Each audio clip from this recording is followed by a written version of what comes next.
My dear students, dear friends, and dear brothers and sisters, once again I welcome to all of you in Dr. Yash Chandra online classes.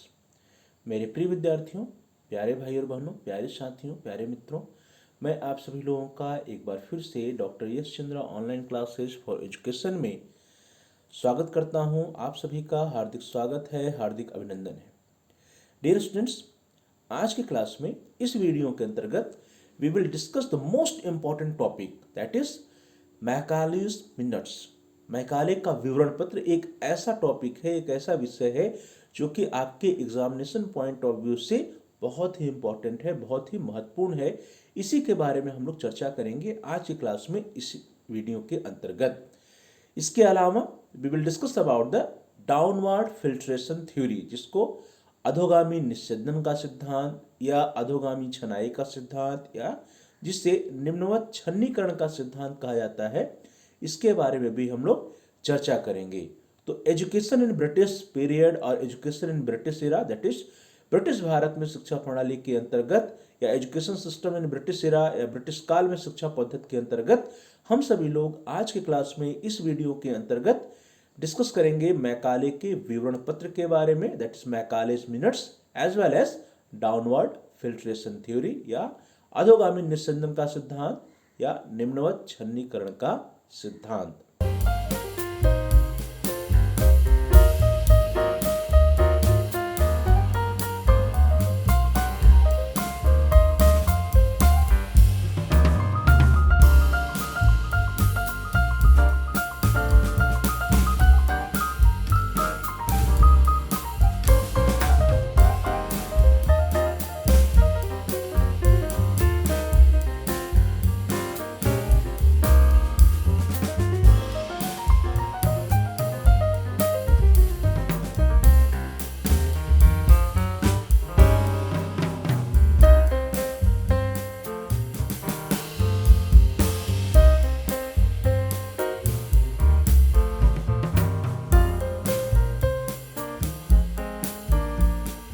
आज की class को हम सभी लोग start करते हैं। आज की क्लास में we will discuss about the Macaulay का विवरण पत्र और मैकालेज मिनट्स, और इसी के साथ साथ we will also discuss about the downward filtration theory, that is अधोगामी निस्यंदन का सिद्धांत या अधोगामी छनाई का सिद्धांत या निम्नवत छन्नीकरण का सिद्धांत। डियर स्टूडेंट्स, इसके पूर्व हम सभी लोगों ने 1813 चार्टर्स एक्ट के बारे में पढ़ा है, दैट इज 1813 के आज्ञा पत्र के बारे में पढ़ा है, और उसी के साथ साथ we had also discuss about the oriental occidentals controversy, that is प्राच्यवादी पाश्चात्य विवाद के बारे में हम सभी लोग चर्चा कर चुके हैं। और उसी के साथ साथ एक और आज्ञा पत्र, दैट इज 1833 के आज्ञा पत्र के बारे में भी हम लोगों ने चर्चा किया था। डियर स्टूडेंट्स, 10 जून सन 1834 को लॉर्ड मैकाले गवर्नर जनरल की कार्यकारिणी के प्रथम कानून सदस्य या विधि सदस्य के रूप में भारत आया। जब हम सभी लोगों ने 1833 के चार्टर्स एक्ट की चर्चा की थी, तो उसमें हम लोगों ने देखा था कि गवर्नर जनरल की कार्यकारिणी, that is governors general executive council के अंतर्गत एक मेंबर्स बढ़ाया गया था जिसके लॉ मेंबर कहा जाता था। तो फर्स्ट लॉ मेंबर के रूप में 10 जून सन 1834 को लॉर्ड मैकाले, या जिसका पूरा नाम है थॉमस बेबिंगटन मैकाले, जिसको हम लोग टीबी मैकाले भी कह सकते हैं, तो टीबी मैकाले जो है प्रथम लॉ मेंबर या first law member, that is प्रथम कानूनी सदस्य या प्रथम विधि सदस्य के रूप में भारत आया। डियर स्टूडेंट्स, जब टीबी मैकाले भारत आया तो उस समय तक भारत में प्राच्य पाश्चात्य विवाद उग्रतम रूप धारण कर चुका था। जो ओरिएंटल और ऑक्सीडेंटल कंट्रोवर्सी था, प्राच्य पाश्चात्य विवाद था, उस समय अपनी चरम पर था, उग्रतम रूप धारण कर चुका था, जब टीबी मैकाले भारत जो है प्रथम विधि सदस्य के रूप में आता है। उस समय के तत्कालीन गवर्नर जनरल विलियम बेंटिक को यह विश्वास था कि मैकाले जैसा विद्वान ही इस विवाद को समाप्त कर सकता है। जब भारत जो है मैकाले आता है प्रथम वित्त सदस्य के रूप में। तो उस समय के जो गवर्नर जनरल थे वो थे विलियम बेंटिंक साहब। तो विलियम बेंटिंक को यह विश्वास था कि मैकाले जैसा विद्वान जो है, यह जो विवाद चल रहा है प्राच्य पाश्चात्य विवाद जिसे हम कह रहे हैं, इस विवाद को वह समाप्त कर सकता है। और इसी उद्देश्य से विलियम बेंटिंक ने मैकाले को बंगाल की लोक शिक्षा या जिसको हम लोग जन शिक्षा समिति कहते हैं, that is general committee on public institution, इसका प्रेसिडेंट नियुक्त किया, इसका अध्यक्ष या इसका सभापति नियुक्त किया। तो विलियम बेंटिंक जो है मैकाले को general committee on public institution या जन शिक्षा समिति या लोक शिक्षा समिति का अध्यक्ष नियुक्त करता है, president of general committee on public institution नियुक्त करता है। और इस उद्देश्य से नियुक्त करता है कि जो प्राच्य पाश्चात्य विवाद चल रहा है उस प्राच्य पाश्चात्य विवाद का वह अंत कर देगा। फिर विलियम ने मैकाले से सन 1813 की आज्ञा पत्र की 43rd सेक्शन 43वीं धारा में अंकित 1 लाख रुपए की धनराशि को व्यय करने की विधि तथा अन्य विवादग्रस्त विषयों के संबंध में कानूनी सलाह देने का अनुरोध किया। डियर स्टूडेंट्स, हम लोगों ने जब 1830 चार्टर एक्ट पढ़ा है तो उसमें हम लोगों ने पढ़ा था कि उसकी 43वीं धारा में 1 लाख रुपए की धनराशि का व्यय करने का जो है वहां पे कहा गया था कि भारतीयों की शिक्षा पर 1 लाख रुपए जो है प्रतिवर्ष व्यय किया जाएगा। और इसी के साथ साथ भारत के विद्वानों के बारे में, भारतीय साहित्य के बारे में, ज्ञान विज्ञान की शिक्षा के बारे में भी 1813 के चार्टर एक्ट में चर्चा की गई थी। और उसी को लेकर के विवाद भी उठ खड़ा हुआ था, जिसको हम सब लोग ओरिएंटल ऑक्सीडेंटल कंट्रोवर्सी के नाम से जानते हैं। तो साथ ही बेंटिंक ने समिति के मंत्री को प्राच्यवादी और पाश्चात्यवादी दलों के वक्तव्यों को मैकाले के समक्ष उपस्थित करने का आदेश दिया। उसमें जो मंत्री थे उस समिति के, उस कमेटी के, उसने उनको जो है प्राच्यवादी और पाश्चात्यवादी दलों की क्या व्यूज हैं, क्या मत हैं, क्या वक्तव्य हैं, क्या उनकी मांग है, उसको जो है मैकाले के समक्ष उपस्थित करने का आदेश बेंटिंक ने समिति के मंत्री को दिया कि प्राच्यवादियों के क्या विचार है और पाश्चात्यवादियों के क्या विचार है वो मैकाले के समक्ष उपस्थित किया जाए। लॉर्ड मैकाले ने प्राच्यवादियों तथा पाश्चात्यवादियों दोनों के विचारों को सुना तथा आज्ञा पत्र की जो 43वीं धारा थी, 43rd सेक्शन था, उसका उसने सूक्ष्म अध्ययन किया। तो प्राच्यवादियों का विचार सुना, पाश्चात्यवादियों का विचार सुना और आज्ञा पत्र की 43वीं धारा का उसने अध्ययन किया। और उसके उपरांत जो है वो जो अपना एक विवरण पत्र प्रस्तुत करता है, एक अपना विवरण पत्र लिखता है, जिसको हम सभी लोग मैकालेस मिनट कहते हैं। तो फिर उसने तर्कपूर्ण ढंग से बलवती भाषा में अपनी सलाह को अपने प्रसिद्ध विवरण पत्र में लेखबद्ध करके 2 फरवरी सन 1835 को लॉर्ड बेंटिंक के पास भेज देता है। तो जो ओरिएंटलिस्ट थे, जो ऑक्सीडेंटलिस्ट थे, उन दोनों से वह विचार विमर्श करता है, उनकी बातों को सुनता है और खुद जो है सेक्शन 43 जो था उसका अध्ययन करता है। और उसके उपरांत जो है अपना एक तर्कपूर्ण ढंग से बलवती भाषा में विवरण पत्र को लिखता है और लिख करके 2 फरवरी सन 1835 को वह बेंटिंक के पास भेज देता है। लॉर्ड मैकाले के द्वारा गवर्नर जनरल को दी गई इस सलाह को ही मैकाले का विवरण पत्र या मैकालेज मिनट्स कहा जाता है। तो मैकालेज मिनट्स उसी मिनट्स को कहा जाता है, उसी विवरण पत्र को कहा जाता है जो 2 फरवरी सन 1835 को मैकाले के द्वारा उस समय के गवर्नर जनरल बेंटिंक के पास भेजा जाता है। अब मैकाले ने अपने विवरण पत्र में क्या कुछ कहा इसके बारे में चर्चा करते हैं। तो सबसे पहले first of all we will discuss about the interpretation of 43rd section according to Macaulay's minutes। अर्थात मैकाले का जो विवरण पत्र था उसके अनुसार जो 43वीं धारा थी 1813 के आज्ञा पत्र की, उसकी व्याख्या उसने कैसे की थी। सबसे पहले 1 लाख रुपए की बात थी।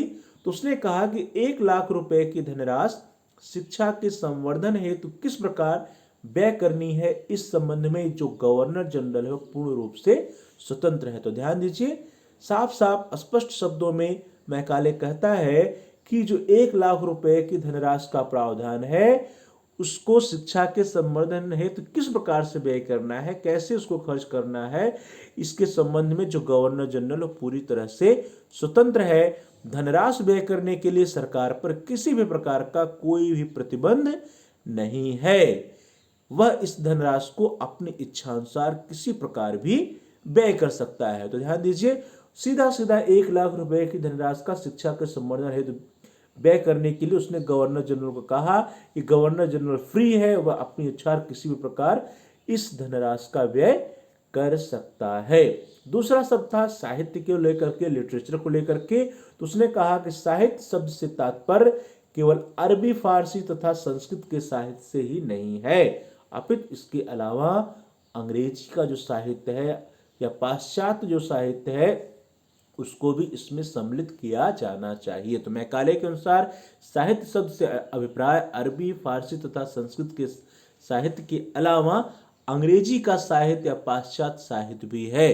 तो अंग्रेजी के साहित्य या पाश्चात्य साहित्य को भी इसमें सम्मिलित किया जाना चाहिए। तीसरा था भारतीय विद्वान से संबंधित बातें। तो भारतीय विद्वान से तात्पर्य मुसलमान, मौलवी और संस्कृत के पंडित के अलावा अंग्रेजी भाषा और साहित्य के विद्वानों से भी है। तो अंग्रेजी भाषा और अंग्रेजी साहित्य के विद्वानों से भी भारतीय विद्वान का अभिप्राय है। भारतीय विद्वान से अभिप्राय सिर्फ मुसलमान, मौलवी और संस्कृत के पंडित से ही नहीं है। यह काफी कुछ उसने स्पष्ट कर दिया था अपने विवरण पत्र में। साथ ही साथ मीडियम ऑफ इंस्ट्रक्शन की बात थी। तो भारतीयों की शिक्षा का माध्यम उनकी मातृभाषा नहीं हो सकती है, क्योंकि भारतीय भी अंग्रेजी भाषा पढ़ने के या सीखने के इच्छुक है, आकांक्षी हैं। मीडियम ऑफ इंस्ट्रक्शन या शिक्षा की भाषा या माध्यम के बारे में उसने स्पष्ट कहा कि इंडियंस की जो मातृभाषा है, जो मदर लैंग्वेज है, वह भाषा जो है भारतीयों की शिक्षा का माध्यम नहीं हो सकती है, क्योंकि इंडियंस जो हैं, जो भारतीय हैं, वे भी अंग्रेजी भाषा सीखने के, पढ़ने के आकांक्षी हैं, इच्छुक हैं। और उसने अंग्रेजी के पक्ष में ढेर सारे तर्क दिए। Arguments in favour of English या अंग्रेजी के पक्ष में क्या क्या तर्क देता है, इसके बारे में हम लोग जल्दी से देख लेते हैं। आज्ञा पत्र की 43वीं धारा की व्याख्या करने के उपरांत मैकाले ने प्राच्य शिक्षा एवं साहित्य का प्रबल खंडन और अंग्रेजी के माध्यम से पाश्चात्य ज्ञान और विज्ञानों की शिक्षा का प्रबल समर्थन किया। ध्यान दीजिए कि जो प्राच्य शिक्षा व्यवस्था थी, जो प्राच्य साहित्य था, उसका वह खंडन करता है और अंग्रेजी माध्यम के पाश्चात्य ज्ञान और पाश्चात्य विज्ञान का वह महिमा मंडन करता है, उसका प्रबल समर्थन करता है।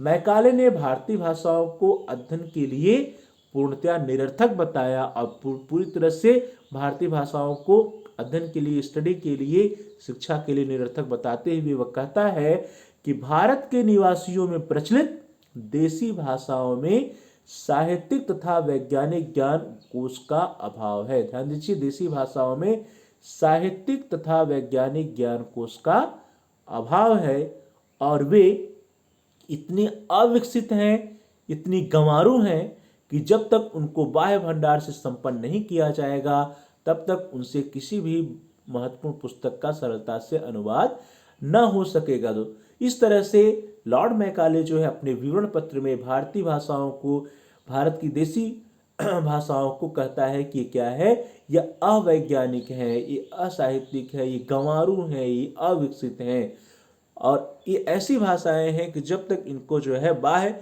भंडार से विकसित नहीं किया जाएगा, अर्थात अंग्रेजी इसमें नहीं जोड़ी जाएगी, तब तक जो है किसी भी महत्वपूर्ण पुस्तक का सरलता से अनुवाद नहीं हो सकता है। तो मैकाले अंग्रेजी पर बल देता है और जो भारत की प्रचलित देसी भाषाएं होती हैं, भारतीय भाषाएं होती हैं, उनको अविकसित कहता है, उनको गंवारू कहता है, उनको ये कहता है कि ये ऐसी भाषाएं हैं जिसका साहित्यिक तथा वैज्ञानिक कोश का जिसमें अभाव है।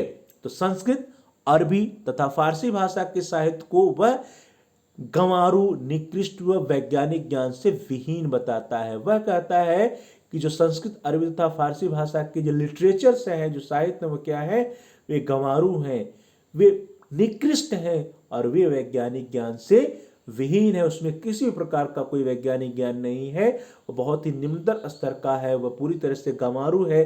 जबकि फ्रेंच व अंग्रेजी भाषा के साहित्य उससे बहुत ही उत्कृष्ट है।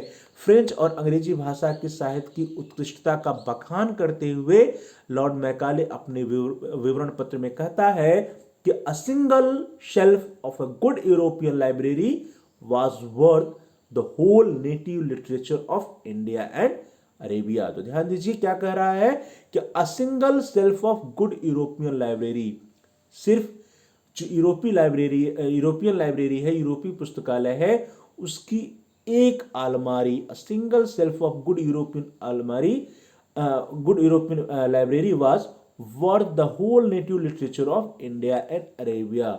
अर्थात इसको साफ साफ हिंदी में देखा जाए तो एक अच्छे यूरोपीय पुस्तकालय की एक अलमारी का साहित्य भारत व अरब के संपूर्ण साहित्य के समान महत्व रखता है। यह स्टेटमेंट आप सभी लोग याद रखिएगा, अधिकांशतः जगह कोट भी किया जाता है और आपके लिए इंपॉर्टेंट भी है कि a single shelf of a good European library was worth the whole native literature of India and Arabia.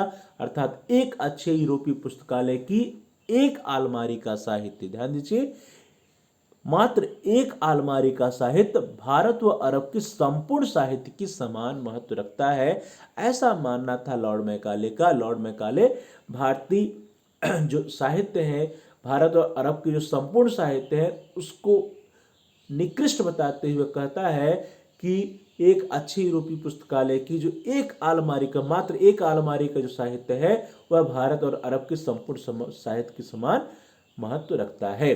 Macaulay का मानना था कि भारतीय धार्मिक ग्रंथ अंधविश्वासों तथा मूर्खतापूर्ण तथ्यों से भरा पड़ा है। ध्यान दीजिए, जो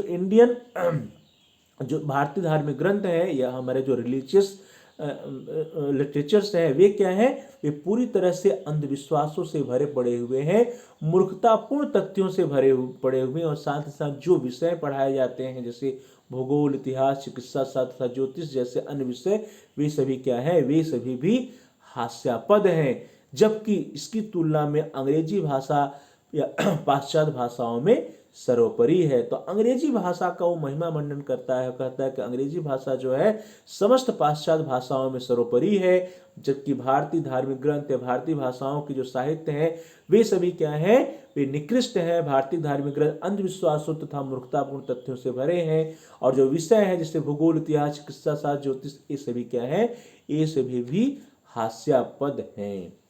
भारतीय भी उन भाषाओं दैट इज संस्कृत, अरबी, फारसी की अपेक्षा अंग्रेजी की शिक्षा के लिए अधिक लालायित है। ध्यान दीजिए कि अपने विवरण पत्र में मैकाले यह कहता है कि जो इंडियंस हैं, जो भारतीय हैं, वे भी अंग्रेजी की शिक्षा प्राप्त करने के इच्छुक हैं, अधिक लालायित हैं, क्योंकि इंडियंस को पता है, भारतीयों को पता है, वे भली बात जानते हैं कि अंग्रेजी नवीन व मूल्यवान ज्ञान की कुंजी है। तो इस तरह से अंग्रेजी को नवीन और मूल्यवान ज्ञान की कुंजी कहा जाता है लॉर्ड मैकाले के द्वारा, और भारतीय भाषाओं को कहा जाता है कि भारतीय भाषाएं निकृष्ट हैं। इंडियंस या भारतीय खुद ही वे अंग्रेजी भाषा सीखने के इच्छुक हैं, उसके लालायित हैं। तो शिक्षा के माध्यम के रूप में भारतीय भाषाओं के स्थान पर अंग्रेजी का पक्ष लेते हुए लॉर्ड मैकाले ने अपने विवरण पत्र में कहता है कि भारत में अंग्रेजी सत्ताधारियों द्वारा बोली जाने वाली भाषा है, यह सरकारी पदों पर बैठे उच्च वर्ग के भारतीयों के द्वारा बोली जाती है। ध्यान दीजिए, जो अंग्रेजी है वह अंग्रेजी जो भारत में सत्ताधारी लोग हैं, सत्ताधारी जो है उनके द्वारा बोली जाने वाली भाषा जो है अंग्रेजी है, और साथ ही साथ सरकारी पदों पर जो भारतीय हैं, सरकारी पदों पर बैठे उच्च वर्ग के भारतीयों के द्वारा भी अंग्रेजी भाषा बोली जाती है। तो इसलिए अंग्रेजी भाषा क्या है, श्रेष्ठ है। यह समस्त पूर्वी क्षेत्रों में व्यापार की भाषा बनने वाली है। उसने अंग्रेजी के इंपॉर्टेंस को बताते हुए कहा कि जो अंग्रेजी भाषा है वह समस्त पूर्वी क्षेत्रों में व्यापार की भाषा बनने वाली है। तो इस तरह से सत्ताधारियों की भाषा है, सरकारी कामकाज की भाषा है, और पूर्वी क्षेत्रों में व्यापार की भाषा भी अंग्रेजी है।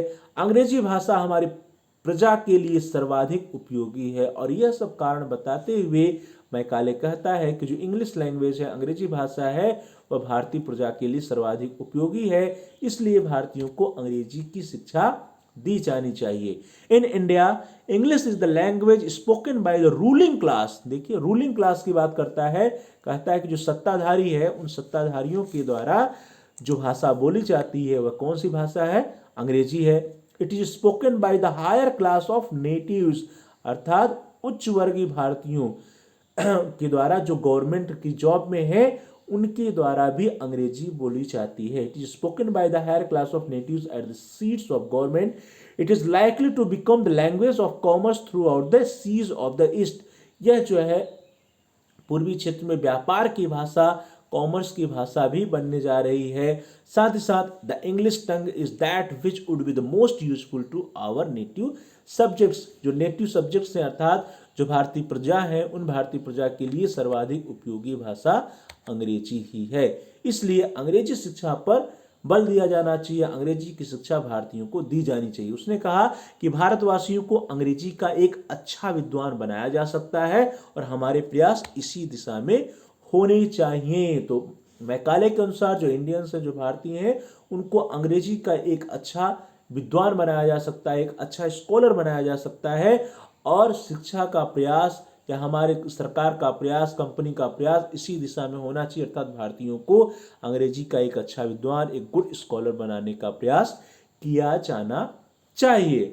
अंग्रेजी की शिक्षा इस देश में एक ऐसे वर्ग का निर्माण किया जा सकता है इंग्लिश एजुकेशन के द्वारा जो रक्त और रंग में भले ही भारतीय हों पर रुचियों, विचारों, नैतिकता और विद्वता में अंग्रेज होगा।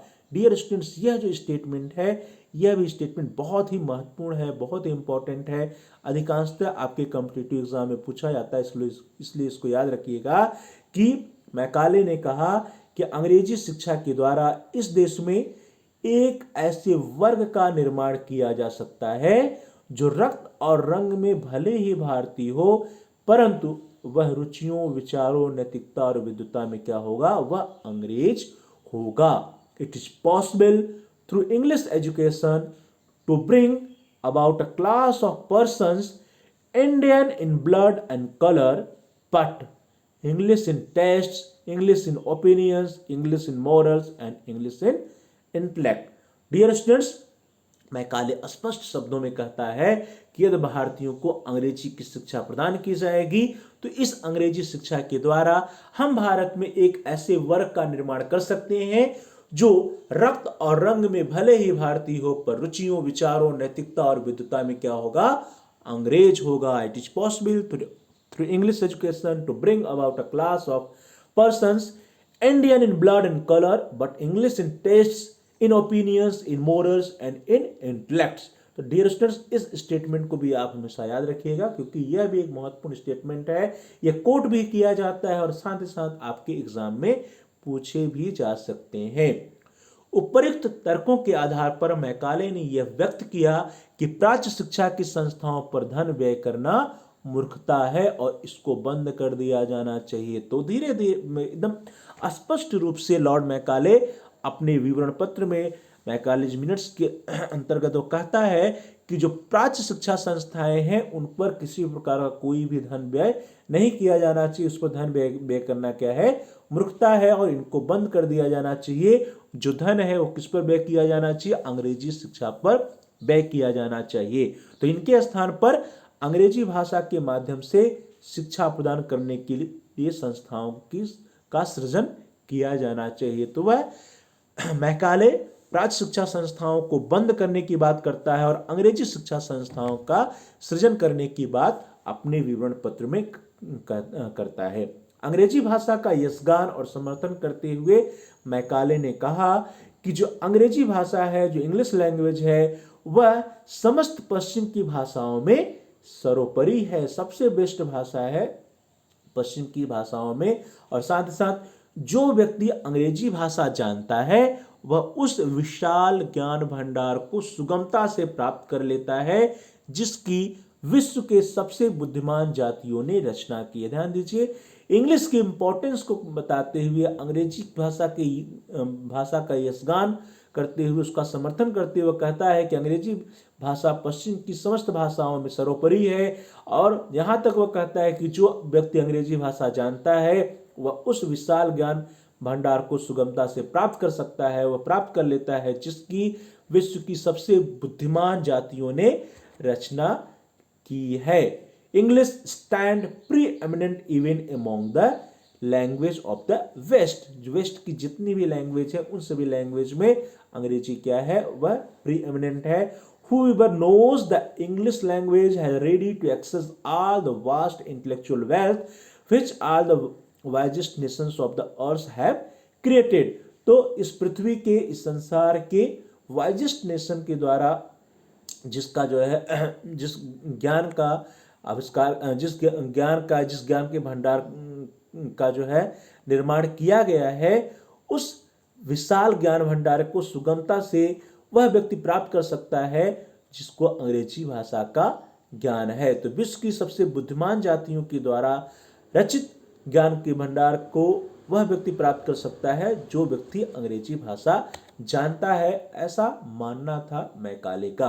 अपने विवरण पत्र में प्रश्नगत विभिन्न बिंदुओं की विस्तृत तार्किक विवेचना करने के उपरांत अंत में मैकाले कहता है कि मेरे विचार से यह स्पष्ट है, to some what I had said I think it is clear, the first, that we are not fettered by the Act Parliament of 1813। Macaulay कहता है कि हम पार्लियामेंट के 1813 के अधिनियम से बाधित नहीं है। That we are not fettered by the Act Parliament of 1813। आगे वह कहता है कि that we are not fettered by any pledge expressed or implied, कि हम लोग किसी भी अभिव्यक्त या अंतर्निहित शपथ से बाधित नहीं है। That we are not fettered by any pledge expressed और implied, that we are free to employ our funds as we choose, कि हम अपने कोष का प्रयोग इच्छा अनुसार करने के लिए स्वतंत्र है। मैकाले स्पष्ट कहता है कि हमारे ऊपर किसी प्रकार की कोई बाध्यता नहीं है, हम किसी भी अधिनियम से फेटर्ड नहीं है, हम किसी भी अभिव्यक्त या शपथ से, किसी भी प्लेज से हम फेटर्ड नहीं है, और जो भी कोष है, जो भी फंड्स है, उसका हम अपनी इच्छा अनुसार व्यय करने के लिए पूरी तरह से स्वतंत्र हैं। आगे कहता है कि that we ought to employ them in teaching what is best worth knowing, कि हमें इसको सर्वोत्तम ज्ञान का शिक्षण देने में लगाना चाहिए। जो 1 लाख रुपए का धन है या जो फंड है, उस फंड का प्रयोग हमें सर्वोत्तम ज्ञान का शिक्षण देने में लगाना चाहिए, और इसके लिए जो गवर्नमेंट है या गवर्नर जनरल है, वह पूरी तरह से स्वतंत्र है। That English is better worth knowing than Sanskrit और अरेबिक। वह कहता है कि अंग्रेजी का ज्ञान संस्कृत तथा अरबी भाषा से अधिक उपयोगी है, इसलिए अंग्रेजी के ज्ञान के प्रचार प्रसार में अंग्रेजी का ज्ञान प्रदान करने के लिए अंग्रेजी की शिक्षा पर इस फंड का प्रयोग किया जाना चाहिए। आगे कहता है कि that the natives are desirous to be taught English and are not desirous to be taught Sanskrit और अरेबिक। मैकाले यहां तक कहता है कि भारतीय जो है वे अंग्रेजी पढ़ने के इच्छुक हैं, ना कि संस्कृत और अरबी। इंडियंस खुद ही अंग्रेजी पढ़ने के इच्छुक हैं, आकांक्षी हैं, वे संस्कृत या अरबी या फारसी भाषा, प्राच्य भाषाएं नहीं पढ़ना चाहते हैं। That the natives are desirous to be taught English and are not desirous to be taught Sanskrit और अरेबिक। आगे वह कहता है कि दैट नाइदर एज लैंग्वेज और of law nor as language of religion have the Sanskrit and the Arabic any peculiar claim to our encouragement. वह कहता है कि जो प्राच्य भाषाएं हैं वह न तो कानून की भाषा बन सकती हैं और न ही धर्म की भाषा बन सकती हैं। न तो कानून की भाषा तथा न ही धर्म की भाषा के रूप में संस्कृत तथा अरबी भाषा हमारे प्रोत्साहन के योग्य है। That neither as a language of law nor as a language of religion have the Sanskrit and the Arabic any peculiar claim to our encouragement. Next point वो कहता है that it is impossible to make natives of this country thoroughly good English scholars. वह कहता है कि इस देश के निवासियों को एक उत्तम अंग्रेज विद्वान बनाना संभव है। अंग्रेजी शिक्षा के द्वारा it is possible to make natives of this country thoroughly good English scholar, भारतीयों को गुड इंग्लिश स्कॉलर्स बनाया जाना संभव है। भारतीयों को एक अच्छा अंग्रेज विद्वान बनाया जा सकता है, इसलिए हमें अपने समस्त प्रयास इसी दिशा में करने चाहिए, अंग्रेजी शिक्षा पर बल दिया जाना चाहिए। That to this end our efforts ought to be directed. इस दिशा में हमें अपने समस्त प्रयास करने चाहिए। तो इस तरह से पूरी तरह से यह स्पष्ट हो जाता है कि लॉर्ड मैकाले जो है अंग्रेजी शिक्षा पर बल देता है और प्राच्य शिक्षा प्रणाली जो है या प्राच्य साहित्य जो है या प्राच्य संस्थाएं जो है उसको बंद करने की बात करता है। तो अतः यह स्पष्ट है कि लॉर्ड मैकाले ने अपने विवरण पत्र में कहा कि भारत में शिक्षा का उद्देश्य अंग्रेजी माध्यम से यूरोपीय साहित्य तथा विज्ञान का प्रचार करना है। तो भारत में शिक्षा का उद्देश्य क्या होना चाहिए? अंग्रेजी माध्यम से यूरोपीय साहित्य तथा विज्ञान का प्रचार प्रसार करना, अकॉर्डिंग टू मैकाले। मैकाले इसी के साथ साथ धार्मिक तटस्थता की भी बात करता है। वह कहता है कि गवर्नमेंट को जो है धार्मिक रूप से तटस्थ रहने की आवश्यकता है। मैकाले ने अपने विवरण पत्र में शिक्षा में धार्मिक तटस्थता की नीति का समर्थन किया। धार्मिक रूप से वह कहता है कि कंपनी को या गवर्नमेंट को धार्मिक रूप से तटस्थ रहना चाहिए। संस्कृत तथा अरबी भाषा में लिखे धार्मिक साहित्य के संरक्षण व प्रोत्साहन की नीति का खंडन करते हुए लॉर्ड मैकाले ने अपने विवरण पत्र में कहा कि यहां पे देखिए, संस्कृत तथा अरबी भाषा में लिखे धार्मिक साहित्य के संरक्षण व प्रोत्साहन की नीति का वह खंडन करता है। अर्थात जो साहित्य है, जो धार्मिक साहित्य, उनकी संरक्षण, उनके प्रोत्साहन की नीति का वह खंडन करता है, उसका वह विरोध करता है। और उसका विरोध करते हुए वह कहता है कि यह कहा जाता है कि संस्कृत भाषा तथा अरबी वे भाषाएं हैं जिनमें सैकड़ों लाखों लोगों के पवित्र ग्रंथ लिखे गए हैं, इसलिए इन भाषाओं को प्रोत्साहन देने की जरूरत है। भारत में ब्रिटिश शासन का यह कर्तव्य है कि वह न केवल सहनशील वरन सभी धार्मिक प्रश्नों के प्रति उदासीन रहे। तो देखिए यहाँ पे वह स्पष्ट रूप से उदासीनता की बात करता है धार्मिक साहित्यों के प्रति, धार्मिक शिक्षा के प्रति। वह संस्कृत भाषा तथा अरबी भाषा के प्रोत्साहन की बात को नकारता है। वह कहता है कि यह कहा जाता है कि संस्कृत भाषा तथा अरबी भाषा वे भाषाएं हैं जिनमें सैकड़ों लाखों लोगों के पवित्र ग्रंथ लिखे गए हैं, इसलिए इन भाषाओं को प्रोत्साहन देने की जरूरत है। इसको वह नहीं मानता है। वह कहता है कि भारत में जो ब्रिटिश शासन प्रणाली है उसका यह कर्तव्य है कि वह न केवल सहनशील रहे इन धर्मों के प्रति, बल्कि धार्मिक प्रश्नों के प्रति वह उदासीन भी रहे, इसमें वह कोई भी इंटरेस्ट ना ले। It is said that Sanskrit and Arabic are the languages in which the sacred books of 100 millions of peoples are written, and that they are on that account entitled to peculiar encouragement। लेकिन वह इसका विरोध करता है और कहता है assuredly it is duty of the British government in India to be not only tolerant but neutral on all that questions. तो जितने भी ऐसे प्रश्न हैं उसमें क्या है, उसको टॉलरेंट होना चाहिए और साथ ही साथ उसको न्यूट्रल होने की बात करता है, उदासीन होने की बात करता है। इसी के साथ साथ मैकाले अपने विवरण पत्र में जो हायर क्लास ऑफ नेटिव्स है, जो उच्च वर्ग है, उस उच्च वर्ग की शिक्षा का समर्थन करता है। उच्च वर्ग की शिक्षा का समर्थन करते हुए मैकाले अपने विवरण पत्र में कहता है, मैकाले ने अपने विचारों के क्रियान्वयन के लिए केवल उच्च वर्ग की शिक्षा का प्रस्ताव किया। वह अपने विवरण पत्र में केवल हायर क्लास की शिक्षा का प्रस्ताव करता है, केवल उच्च वर्ग के भारतीयों की शिक्षा का प्रस्ताव करता है। और उच्च वर्ग की शिक्षा का समर्थन करते हुए मैकाले ने तर्क दिया। वह एक तर्क देता है, उसका तर्क क्या था? वह कहता है कि अपने सीमित साधनों में हमारे लिए यह असंभव है कि जन सामान्य को शिक्षा देने का प्रयास करें। वह जो है साधनों का रोना रोता है और साधनों का रोना रोते हुए कहता है कि जो हमारे पास सीमित साधन है और इन सीमित साधनों में यह असंभव है कि हम जन साधारण को, जन सामान्य को शिक्षा प्रदान कर सके, इसलिए हम उच्च वर्ग को शिक्षा प्रदान करेंगे। It is impossible for us with our limited means to attempt to educate the body of the people. तो कहता है कि जो हमारे पास साधन है वे क्या है? लिमिटेड है। तो सीमित साधनों में हम जो है जन सामान्य को शिक्षा प्रदान नहीं कर सकते हैं। मैकाले ने अपने विचारों के क्रियान्वयन के लिए केवल उच्च वर्ग की शिक्षा का प्रस्ताव इसीलिए दिया क्योंकि उसे लग रहा था कि हमारे पास जो साधन है वह लिमिटेड है और इस लिमिटेड साधन में हम शिक्षा नहीं प्रदान कर सकते हैं जन सामान्य को।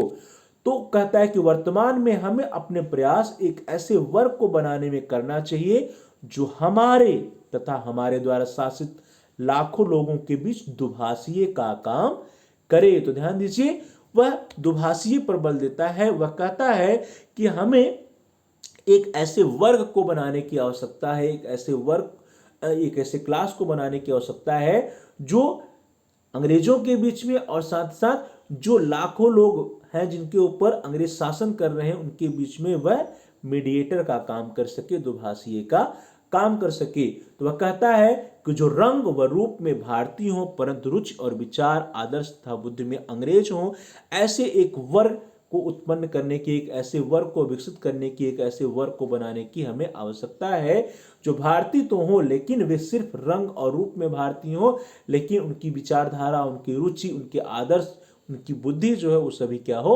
अंग्रेजी हो।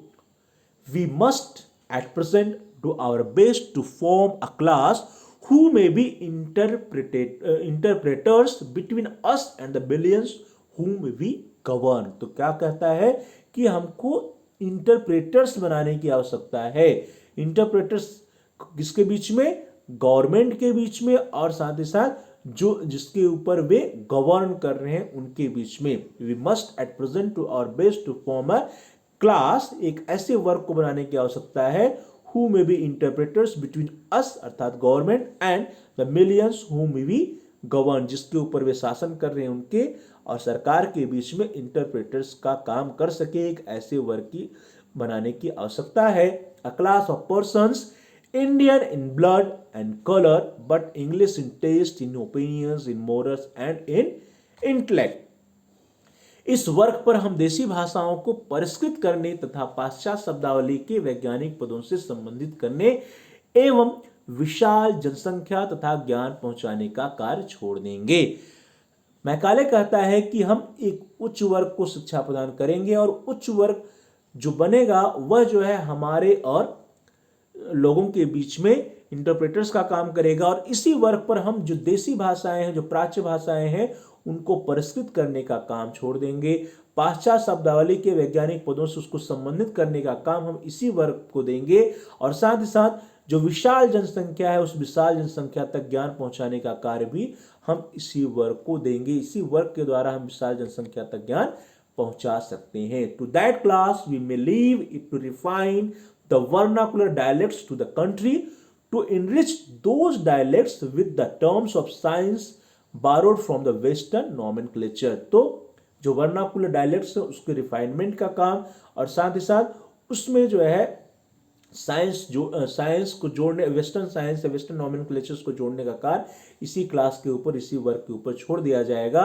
And to render them by degrees fit vehicles for conveying knowledge to the great mass of the population. जो great mass of the population है उसको भी शिक्षित करने का कार्य इसी क्लास का होगा। तो इस प्रकार अंग्रेजों की प्रारंभिक शिक्षा नीति प्रकाश में आई जिसमें अंग्रेजी के माध्यम से समाज के संभ्रांत वर्ग को शिक्षित करने का उद्देश्य था। तो किसको शिक्षित करना चाहते थे अंग्रेज?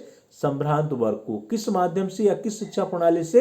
अंग्रेजी शिक्षा प्रणाली से मात्र केवल संभ्रांत वर्ग को शिक्षित करने का योजना अंग्रेजों का प्रारंभ था। समाज के निम्न वर्ग तक शिक्षा के छन छन कर स्वतः पहुंचने की संकल्पना की गई थी जो ब्रिटिश शासन के पूरे काल में बनी रही। ध्यान दीजिए, जो समाज का निम्न वर्ग है, समाज के निम्न वर्ग के लिए शिक्षा पहुंचाने का कार्य इसी संभ्रांत वर्ग के ऊपर छोड़ा गया और ये माना गया कि इस संभ्रांत वर्ग से धीरे धीरे से छन छन कर जो शिक्षा है वो निम्न वर्ग तक पहुंचेगी। तो संभ्रांत वर्ग से निम्न वर्ग तक शिक्षा छन छन कर स्वतः पहुंचने की संकल्पना मैकाले के विवरण पत्र में की गई थी और यह जो है ब्रिटिश शासन के पूरे काल में यह जो प्रणाली है, यह जो संकल्पना बनी रही। लॉर्ड मैकाले के द्वारा प्रस्तुत शिक्षा प्रसार की इसी संकल्पना को भारतीय शिक्षा के क्षेत्र में अधोगामी निस्यंदन सिद्धांत या डाउनवर्ड फिल्ट्रेशन थ्योरी के नाम से संबोधित किया जाता है। इसमें जो अधोगामी निस्यंदन सिद्धांत या डाउनवर्ड फिल्ट्रेशन थ्योरी है उसमें क्या है कि जो उच्च वर्ग है, जो हायर क्लास है, उस उच्च वर्ग से जो जनता है या निम्न वर्ग है, उस निम्न वर्ग तक जो शिक्षा है वो क्या है, धीरे धीरे छन छन करके पहुंचेगी। ऐसी संकल्पना मैकाले के विवरण पत्र में की गई थी और इसी को हम लोग क्या कहते हैं, अधोगामी निस्यंदन का सिद्धांत कहते हैं। तो अधोगामी निस्यंदन का सिद्धांत या अधोगामी छनाई का सिद्धांत, या जिसको हम लोग निम्नोच्छन्नीकरण का सिद्धांत कहते हैं या डाउनवर्ड फिल्ट्रेशन थ्योरी कहते हैं, इसके बारे में हम सभी लोग अगले वीडियो में, अगले क्लास में डिटेल्स में चर्चा करेंगे इस वीडियो के पार्ट 2 में।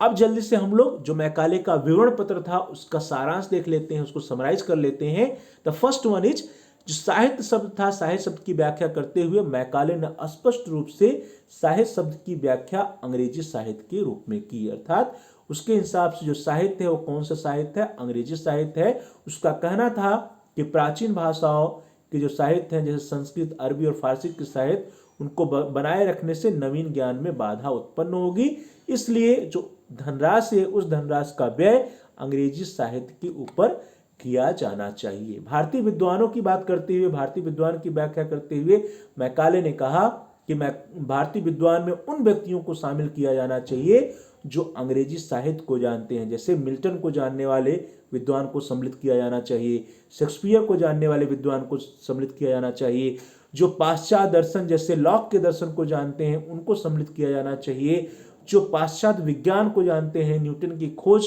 के ज्ञाता है, उनको जो है भारतीय विद्वानों में सम्मिलित किया जाना चाहिए, ना कि प्राच्य विद्वानों को या अरबी, फारसी या संस्कृत के विद्वानों को।